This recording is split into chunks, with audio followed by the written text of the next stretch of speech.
Opa, eu sou Ronaldo Oliveira, do canal Hóspedes do Tempo, e eu tenho aqui Alan Macedo dos Santos, professor, mas professor num significado mais amplo, porque professor não necessariamente é aquele que tem formação, títulos, mestrado, doutorado, pós-doc, é por vocação.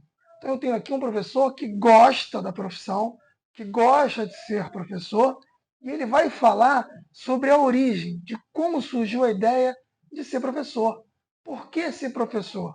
Lembrando que é uma profissão que, embora seja muito nobre, muito importante, ela é mal remunerada e ela não é bem reconhecida com o seu valor completo que deveria ter.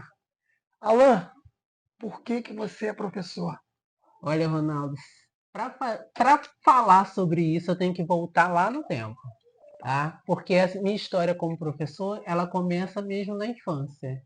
Porque por volta de uns 7, 8 anos de idade, eu já admirava a escola. Eu acho que a escola era melhor do que a minha própria casa, por exemplo, posso dizer assim.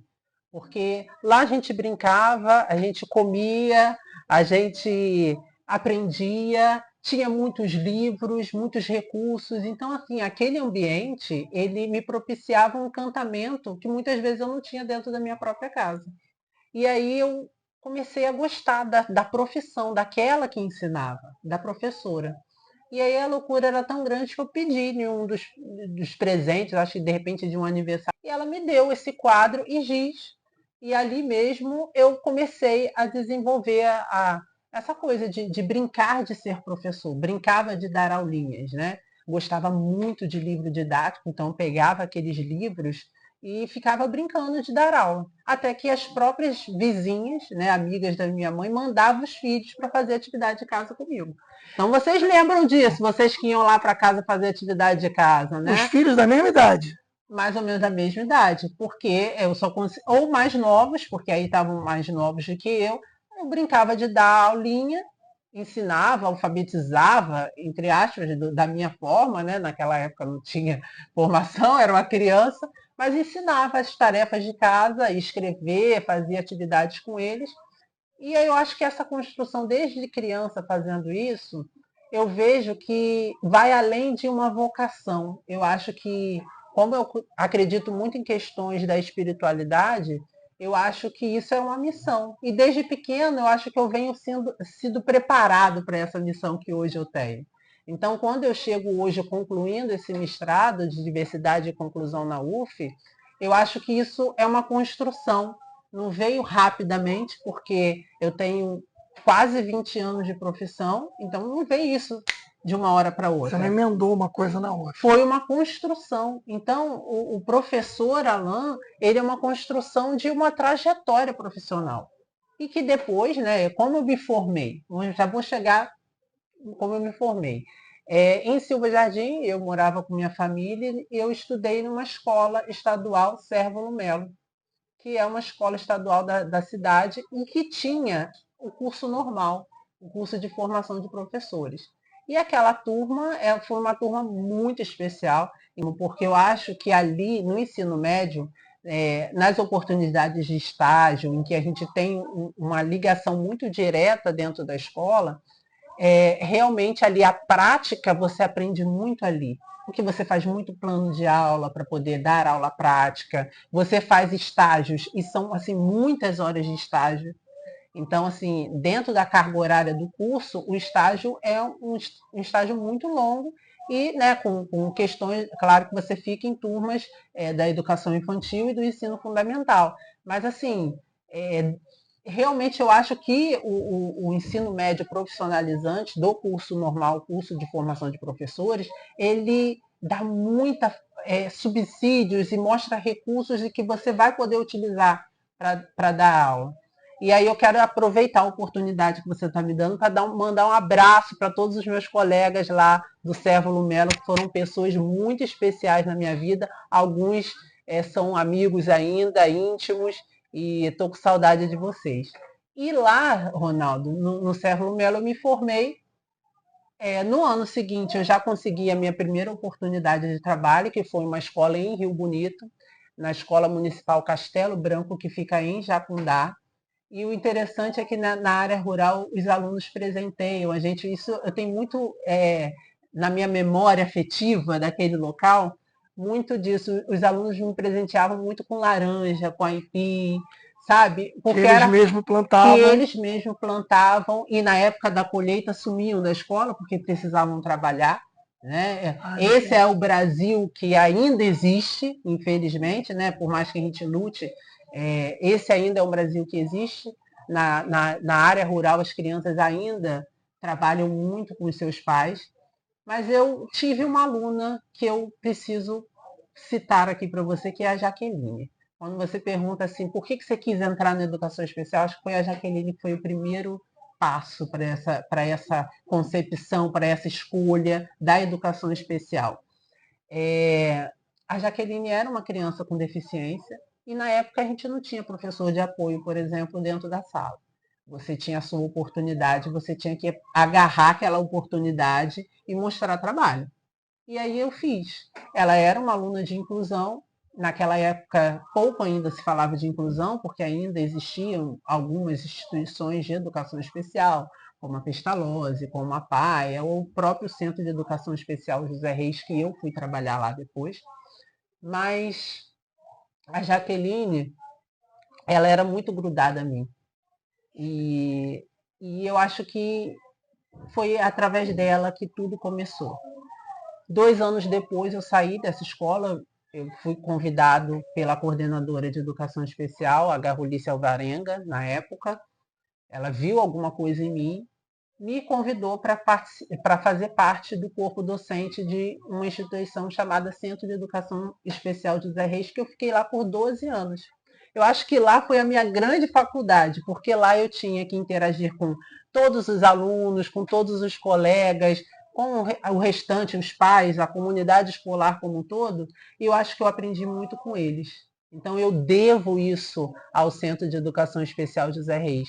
Eu acho que ali eu fiz a minha faculdade, ali eu fiz a minha pós, ali eu fiz a minha carreira ali naquele espaço, né? E fui construindo. Depois eu passei no concurso de Itaboraí, trabalhei na Escola Municipal Guilherme de Miranda Saraiva, até que eu fiz o concurso de Niterói. Passei no concurso de Niterói e tive que optar. Então eu saí de Rio Bonito para vir para Niterói e estou aqui há 5 anos na Almeida C. Ribeiro, que é o local onde eu desenvolvi a pesquisa de game motricidade. Alan, nós vamos agora entrar num assunto específico, que é a sua pesquisa. O Alan professor dá lugar ao Alan cientista. Vai falar do seu público, que são crianças com autismo, e sobre o e-book chamado Game Motricidade. O que é isso? Vamos lá. Falar de game motricidade, a gente já falou um pouquinho da minha trajetória, mas o game motricidade foi uma ideia que começou no chão mesmo da escola. Foi na escola que começou o game motricidade com o atendimento que eu fazia aos estudantes com deficiência. E aí são todas as deficiências que estão nesse contexto. Só que para a pesquisa, né, quando eu tentei, né, e fiz o processo para poder entrar no mestrado de diversidade e inclusão da UF, eu tinha que escolher um público, né? Fechar o leque, né? Eu tinha que fechar o leque, porque com 2 anos de mestrado eu não ia conseguir falar de todas as deficiências e todas as condições. Né? E nem todo o público do atendimento educacional especializado, que são os alunos com transtornos, né? Antes transtornos globais do desenvolvimento, hoje transtorno do espectro autista, pessoas com deficiência e altas habilidades de superdotação. Então, assim, era um leque realmente enorme. E aí eu tinha que fechar, e conversando com a orientadora, minha orientadora, Vera Caminha, um grande nossa orientadora. Grande beijo, grande beijo. Beijo para você. A gente decidiu trabalhar com autismo, até porque ela tem a DACA lá, né, que faz essa pesquisa dentro da área. E aí a gente focou nesse público, né? E o que eu vi como potencial, né? O DSM-5 ele já traz o manual diagnóstico, ele já traz, né, as características do autismo, né? A questão da comunicação, da interação, né? E aí eu vi que game motricidade tinha um grande potencial para trabalhar. Por quê? A game motricidade ela trabalha com a interação. Só que a gente precisa pensar na interação hoje em dia, na atualidade, de forma diferenciada. Por quê? Porque hoje há a interação da pessoa com os dispositivos tecnológicos. Então você interage às vezes com o telefone, porque você faz uma ligação de vídeo, você está interagindo com uma outra pessoa mediado pela tecnologia, correto? E o videogame, o Xbox 360, né, com o Kinect, que é o sensor de movimento. Isso aí, que é o sensor de movimento, ele também faz essa interação da pessoa com outras online. Pode se jogar online. Multiplayer, né? Isso aí. E pode também jogar na interação da pessoa com a máquina. Pierre Levy, né, que é um grande nome da tecnologia, né, no seu livro, que ele fala o que é virtual, ele traz uma reflexão sobre isso, que a gente pode considerar que o virtual é real. É uma criação humana. Ele faz esse diálogo, essa discussão no livro dele. E eu trago essa discussão também para a pesquisa.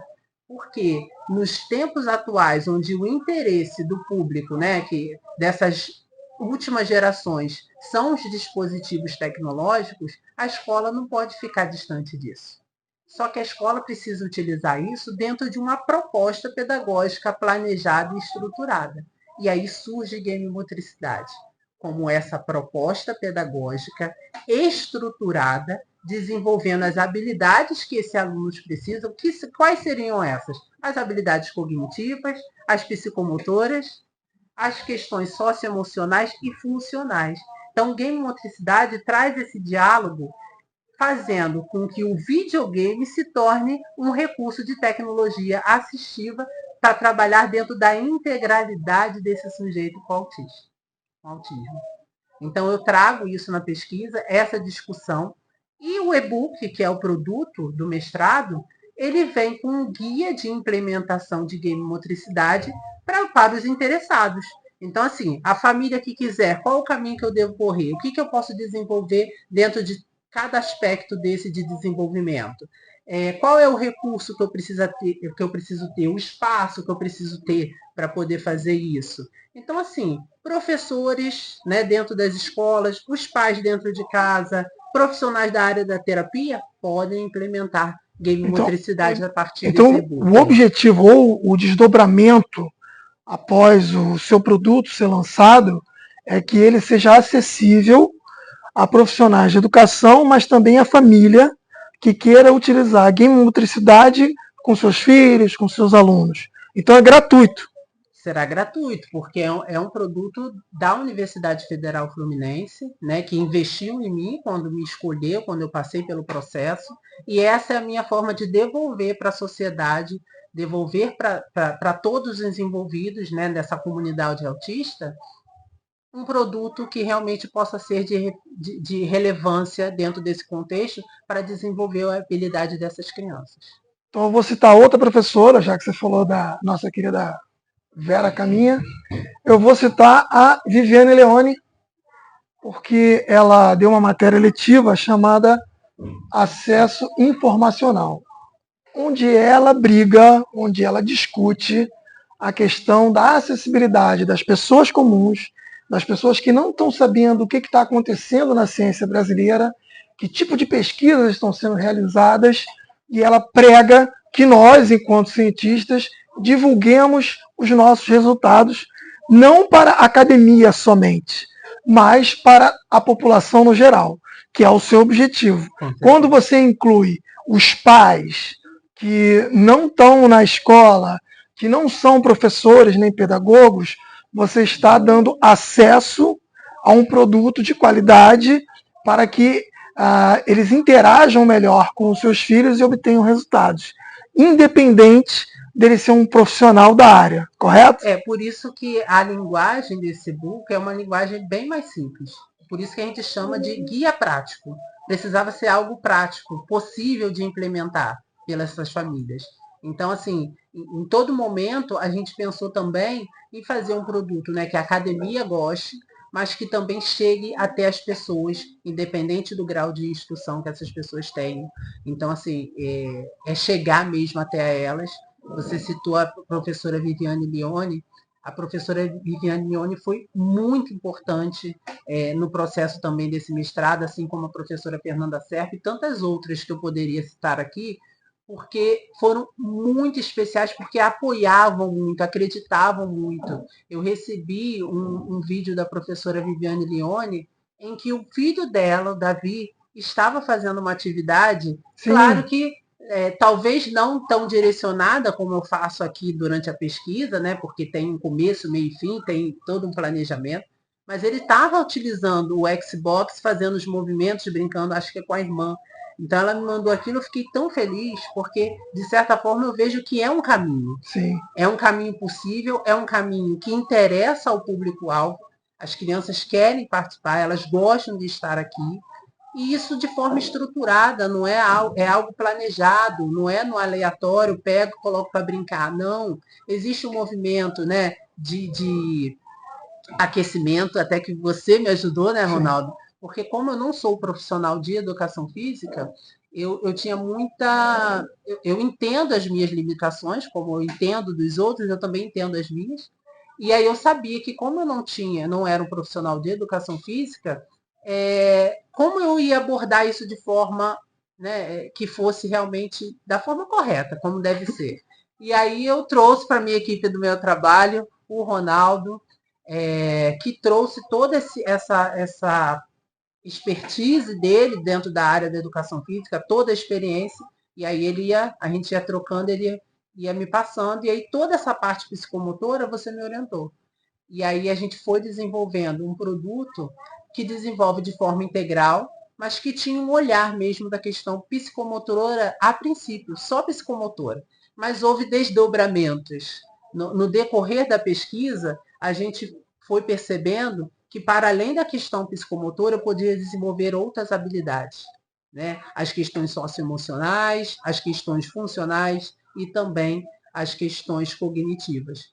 Então, game motricidade eu acho que vai vir para a sociedade como um produto que pode assim se tornar algo muito maior, se as pessoas quiserem, se as pessoas se despirem dos preconceitos que elas têm e entender que a tecnologia ela pode ser mediada, ela pode ser um grande recurso, um grande potencial e que é de interesse deles e pode sim desenvolver habilidades se ela tiver preparada, estruturada, objetivando esse desenvolvimento nas crianças. Olha, foi até citado. Bom, na questão cognição, eu observo, né, essa expertise, como você falou, de muito tempo pesquisando, que a função cognitiva da atenção ela é muito melhorada nas crianças com autismo, porque muitas delas têm uma dispersão, né, têm um problema com a atenção, né, não vou nem dizer o TDAH, mas elas têm algumas dificuldades de concentração em algumas crianças. Dentro da game motricidade, dentro da sua pesquisa, você observou que essas crianças pesquisadas que participaram da sua pesquisa, elas estão mais atentas, inclusive nas aulas regulares? Então, o que acontece? A criança com autismo pode apresentar, né, essa questão, esse déficit na atenção, porém elas são muito boas com imagens. E como a gente usa a tela da TV, parecendo aquele estímulo da Já tem imagem um ali, apelo, né? já tem um apelo para a imagem. Os jogos eles são muito bem estruturados, né? Eles fizeram jogos que eram muito interessantes, a arte gráfica do jogo era muito boa. E aí isso chama a atenção do aluno e aí ele foca a atenção dele naquele jogo, naquela tela. Só que assim, hoje em dia existe uma discussão muito grande em relação ao uso desenfreado das telas, né, Ronaldo? Certo. E até isso na pesquisa, eu escrevi agora recentemente com o Guilherme Silveira, que é o outro colaborador do projeto, que é um pesquisador da área de neurociência, a gente escreveu um artigo que a gente submeteu para uma revista acadêmica, que a gente vai falar sobre game, motricidade e cognição. Então, assim, esse artigo vai trazer informações mais ricas. Então, quem sabe futuramente esteja disponível para todos vocês também conferir. E aí, o que a gente percebe nessa questão da cognição, né? É foco, porém, a gente, como a ideia do projeto de game motricidade é de uma intervenção mediada e estruturada e planejada, existe um tempo máximo também na tela, Tá. com um objetivo. E aí a gente pesquisou com a questão da Associação Brasileira de Pediatria, porque existe um e-book disponível também para todas as pessoas que direciona para menos telas, né? Então a gente na nossa pesquisa a gente traz essa preocupação com a tela, a gente faz essa discussão, porque a gente entende que a game motricidade ela não vai substituir as propostas que já existem educacionais e de estímulo com jogos pedagógicos, até porque a criança com autismo também necessita, né, precisa de atividades multissensoriais. E aí o contexto do tato também está, né? Então ela vai precisar jogar, ela vai fazer. A game motricidade ela surge como mais uma proposta, mais um recurso. E desenvolve a questão cognitiva. Por quê? Em muitos desses jogos, a criança, às vezes, ela pontua. Então, se ela pontua, ela precisa identificar. E aí ela identifica qual o número que ela pontuou. Aí eu trago questões de raciocínio lógico para esse jogo, no momento que a gente está jogando. Depois, com a pontuação dela, ela pode fazer compras de itens na loja do jogo. Então, é mais uma problematização que eu posso trazer de raciocínio lógico para o jogo. Estratégia também ela precisa ter no jogo. Tudo isso está desenvolvendo a cognição da criança. Se ela precisa, por exemplo, fazer uma leitura, eu estou trabalhando a questão da linguagem com a criança. E muitos dos jogos têm fases e isso vai desenvolvendo a leitura. Na questão das compras, ela tem que fazer até uma continha. Ela tem que fazer uma conta, né? Então, assim, a gente vai desenvolvendo a cognição durante o jogo, nas propostas do jogo. Se entre uma fase, que às vezes tem jogos que tem, por exemplo, uma história. Você tem que acompanhar começo, meio e fim. Então já vai dando essa noção para a criança. Então, assim, eu consegui desenvolver dentro do aspecto da cognição questões de linguagem, utilizando jogos, questão de estratégia, questão de raciocínio lógico, principalmente. Então, assim, logo, logo, eu acredito que vai ter aí um artigo falando sobre isso, que vai estar mais completão. Mas é possível trabalhar essa questão da cognição para as questões da escola. Aí você me pergunta assim, será que na escola fez diferença para o aluno trabalhar isso na escola? Eu acho que como a gente trabalha numa perspectiva da integralidade desse sujeito, em algum momento isso vai ser aproveitado. Ou ele vai se remeter, vai utilizar da memória dele, né? Você está criando uma memória de trabalho, um leque de opções. Então, quando ele for exigido numa aula regular, ele pode pegar de lá, lembrou do jogo e ele pode reverter numa aula. Reverter numa aula. Agora, a pesquisa em si, a gente focou na questão psicomotora. Então, eu não fiz um teste cognitivo para poder avaliar essa questão, né? Mas dentro da experiência e das observações qualitativas, dá para perceber um desenvolvimento muito grande. Principalmente das crianças com autismo que também apresentam dupla excepcionalidade, né? Que são autistas e também têm altas habilidades. Então, com eles, eu consegui avançar muito. Mas é necessário fazer pesquisa. Então, pesquisadores que estão nos vendo agora, olha que maravilha. Desenvolver uma pesquisa em game motricidade trabalhando a cognição? Bora! Então vamos levantar outra bola, que é a socioafetividade. Bom, na minha experiência com crianças autistas nessa faixa etária, 6 anos, eu sempre tive, dentro da educação física, algumas resistências ao toque, ao abraço, à demonstração de afeto. Mas nas suas crianças, quando eu vim aqui, todas me abraçaram, todas pousaram comigo abraçadas, apertavam minha mão e eram receptivas ao toque. Isso foi trabalhado ou elas já eram assim? A nossa escola é uma escola muito afetiva. Então eu acho que, como a gente começa aqui desde o grade 2, trabalhando essa afetividade, eu acredito que elas já têm construído, né, isso desde o grade 2. Né? Eu peguei crianças a partir do grade 4, de 4 a 8 anos de idade. Então, assim, não posso dizer para você que foi a game motricidade que desenvolveu isso. Mas a game motricidade foi mais uma oportunidade que a criança teve de desenvolver esses aspectos socioemocionais. Inclusive, o nosso artigo foi apresentado, né, e publicado. Tem aí, se quiser, a gente pode colocar lá embaixo, na bio, né, o nosso artigo que fala de game motricidade desenvolvendo aspectos socioemocionais. Por quê? Aí vamos entrar na questão socioemocional. Primeiro, emocional, né? Quando você está jogando, Ronaldo, você pode ganhar ou pode perder. Quando você ganha, você fica feliz, fica. Quando você perde, você faz o quê? Triste. Ou, né, como eu sou competitivo, eu vou tentar até ganhar de novo. Ah, isso aí. Mas é isso que eu vou desenvolvendo na criança em si. Por quê? Em muitos momentos eu recebi alunos aqui que se frustraram. Mas a gente precisa saber lidar com as nossas emoções. E essa criança precisa de ajuda para lidar com as emoções dela. Ela muitas vezes apresenta algumas crises e alguns comportamentos por não saber lidar com as emoções dela. Então, através de alguns jogos eu consegui desenvolver isso. Por exemplo, tem um jogo chamado Disneyland, né, que é da Disney, que a criança, ela abraça, claro, um abraço virtual, mas o avatar dela, né, se ela fizer um movimento de abraço, o avatar dela abraça o Mickey, a Minnie, o Pato Donald.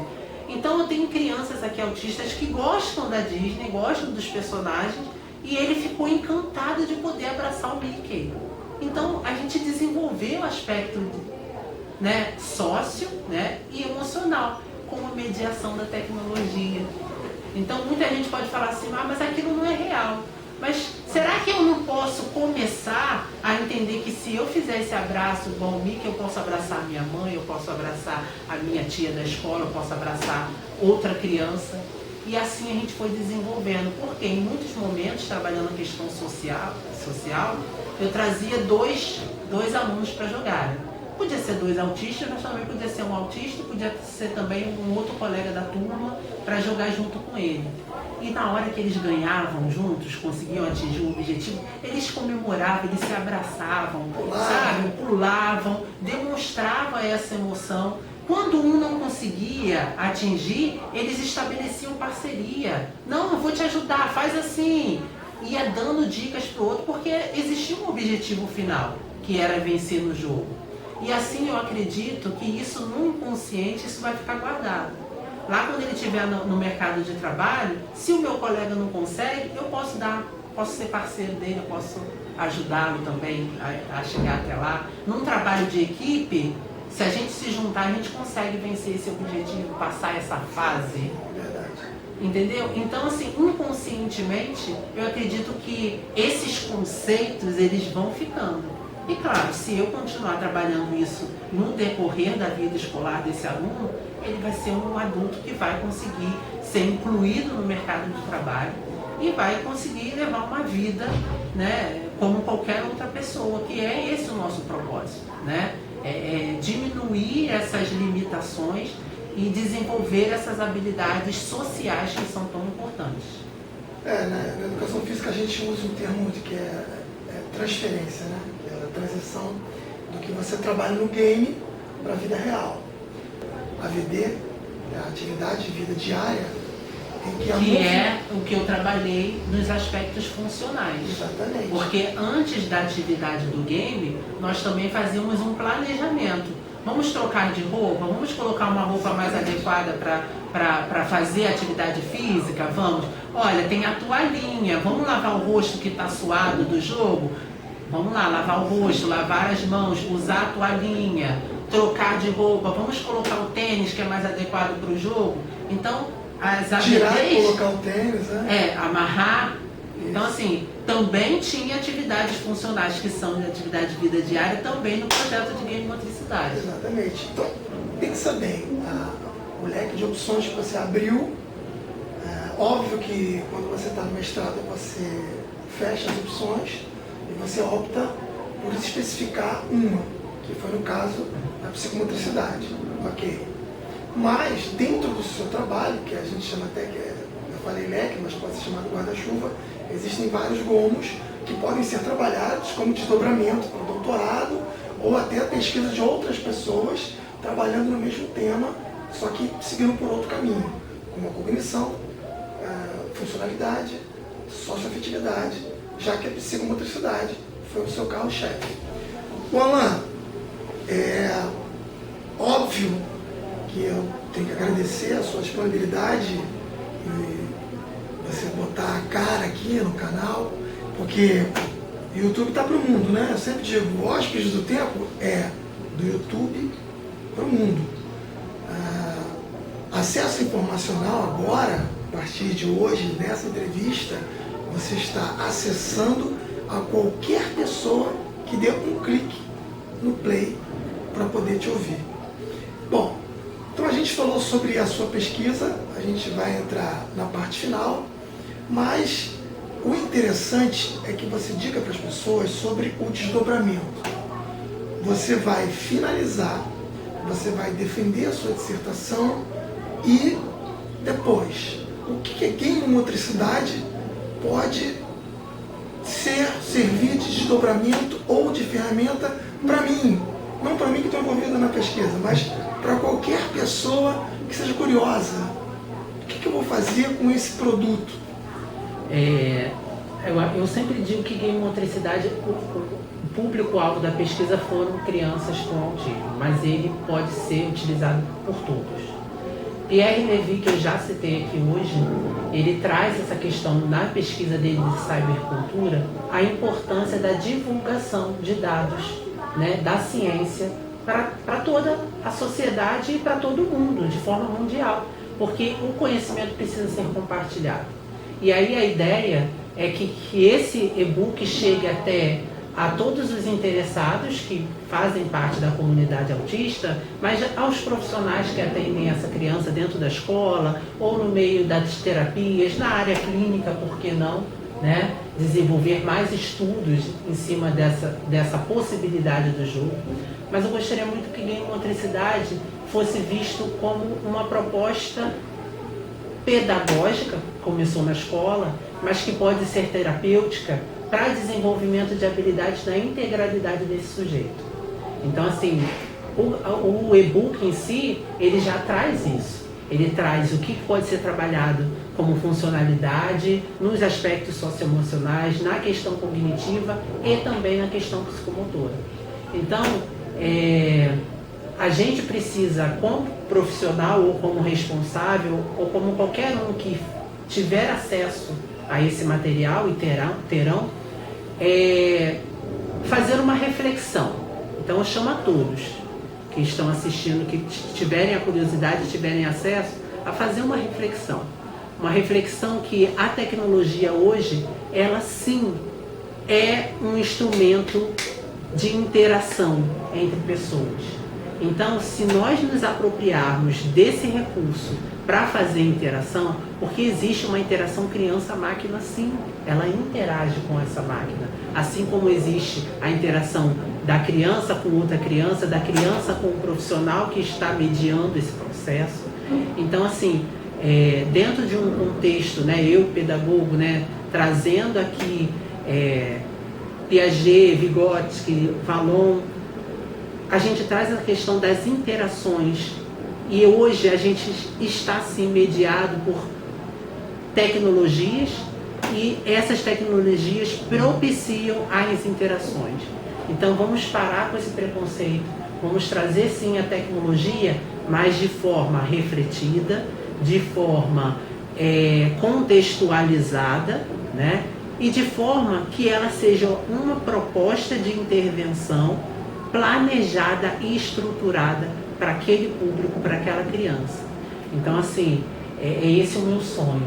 Agora a pesquisa já não é mais minha. A pesquisa está no mundo, está na mão de todas as pessoas, de pesquisadores, de pessoas que queiram conhecer, não só para elogiar, nossa, que legal que você fez, mas para criticar, porque todos nós vamos crescer a partir disso. Bom, em alguns congressos que eu participei, que você estava, e até os que eu não fui, você estava, você sempre citava um autor, uma frase importante de um educador, como o Paulo Freire, por exemplo. Eu queria que você finalizasse, lembrasse aí de alguma frase importante que resume bem toda essa conversa que a gente teve. Olha, vai parecer um pouco de vaidade, tá? Vai parecer um pouco de vaidade, porque tentar, né, dentro de Paulo Freire, dentro de Darcy, de tantas pessoas que eu citei aqui que me inspiram, eu queria citar uma frase que eu geralmente estou dizendo em palestras e que eu disse no último congresso, o último simpósio sobre autismo da UF. Eu falei uma frase simples, né, mas eu acho que ela significa muito, que uma andorinha só não faz inclusão. Então, porque eu tampouco conseguiria fazer nada sozinho. E por isso que eu gostaria de agradecer primeiramente a Deus, que abriu as portas da universidade, né? E acredito nisso, que eu não estava ali à toa. Então, primeiramente a Deus. Quero agradecer a professora Vera Caminha e todas as demais professoras que a gente até citou aqui, porque todas foram muito especiais para o meu crescimento.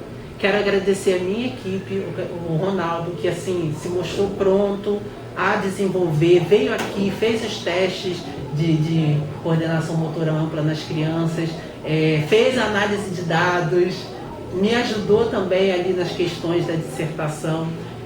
Ao Guilherme Silveira, que pedagogo da Fundação Municipal de Educação aqui de Niterói, que acompanhou também o processo de implementação e desenvolvimento da pesquisa aqui na escola e que escreveu comigo um artigo que, se Deus quiser, também vai estar disponível daqui a alguns meses, sobre gamemotricidade e cognição. Mas quero agradecer a minha diretora e os pedagogos da Almeida C. Ribeiro, Vanderleia de Nazaré como diretora-geral, a Juliana, quero agradecer a Andréia, quero agradecer a Verônica Lopes, que também acompanhou muito de perto esse trabalho. Então, assim, e não só elas, porque como uma andorinha só não faz inclusão, a toda a comunidade escolar da Almeida C. Ribeiro. Por quê? Os pais autorizaram as crianças a participarem da pesquisa, isso para mim é uma confiança muito grande no trabalho e na pesquisa. As crianças que quiseram participar gostaram muito e até hoje ficam me perguntando quando que eu vou pegar mais para fazer mais atividades. E meus colegas professores também. Então, a toda a comunidade, da pessoa que arrumava a sala, limpava a sala para eu atender os alunos, à direção. O meu muito obrigado. Porque uma andorinha só não faz inclusão. A gente precisa que todo mundo esteja refletindo, esteja fazendo algo que eu chamo de empatia-ação. Eu me sensibilizo pelo outro, mas eu tenho uma ação de transformação na vida dessas pessoas. Eu não fico só me sensibilizando, eu preciso fazer alguma coisa. E que todos possam fazer alguma coisa para que essa inclusão caminhe. E juntos seremos mais fortes. Isso aí. Bom, com essas palavras, a gente encerra mais um episódio de Hóspedes do Tempo, o canal do YouTube para o mundo. Alan, muito obrigado. Obrigado a você. Nossa apresentadora Ana Miriam, que não pôde estar aqui presente. Um beijo para ela.